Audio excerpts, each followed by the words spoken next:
Oh, okay. We've also got the climate and tax spending deal announced last week by Senate Majority Leader Chuck Schumer and Senator Joe Manchin. It's not a done deal yet, but they're getting closer. Yeah, it could be have about more to say about billions in oil import taxes. So check this out. According to a summary of the plan released Sunday by the Senate's Tax Writing Committee, you're seeing it here. The legislation would reinstate and increase a tax on crude and imported petroleum products to 16.4 cents per barrel. Joining us now to discuss is tax attorney Rebecca Walser. Rebecca, once you start to look at a bill, it may be named one thing, but as you dig deeper and deeper and deeper, things become more apparent. You uncover more things. This is one of the things that now people are realizing is also in there. Your reaction to that and to the bill overall? You know, not to make this political right off the bat, but, you know, when we were under Trump, we were energy independent, and we were the largest producer of refined crude in the world, Saudi Arabia and Russia being right behind us. But now that we are no longer there, this administration has come in and restricted a lot of the oil and gas leases, and obviously we're no longer energy independent. We're going to Saudi Arabia to ask for more production beyond what they're doing, and obviously they told us they can't.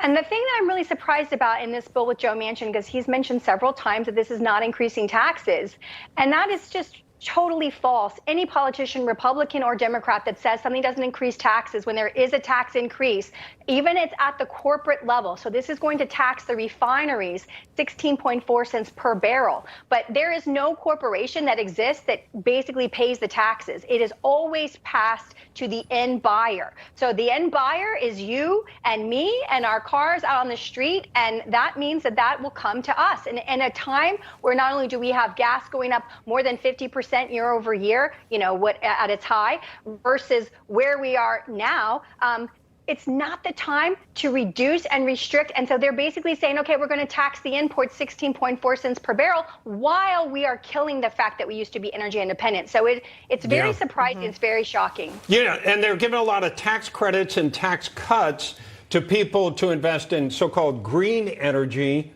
Yet then they want to tax corporations that are taking advantage of the tax laws to not owe any taxes. It's not that they're not paying taxes.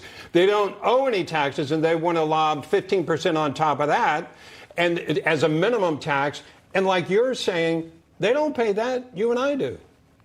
Yeah, you're exactly right. So you're talking about the fact that they have this alternative minimum tax of 15% for corporations, because even though under the tax reform of Trump, it was 21% for corporations. You're right, Bob. We have all of these tax credits, and the tax credits basically Amazon is the best example of this, of how they're not paying taxes.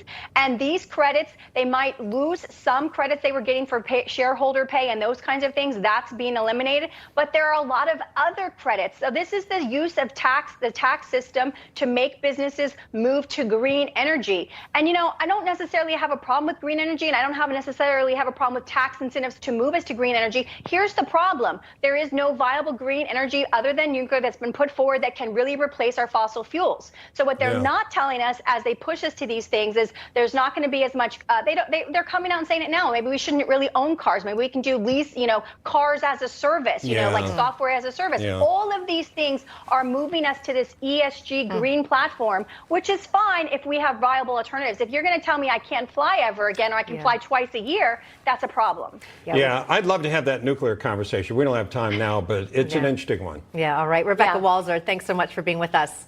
Thank you, guys. And coming up, we continue to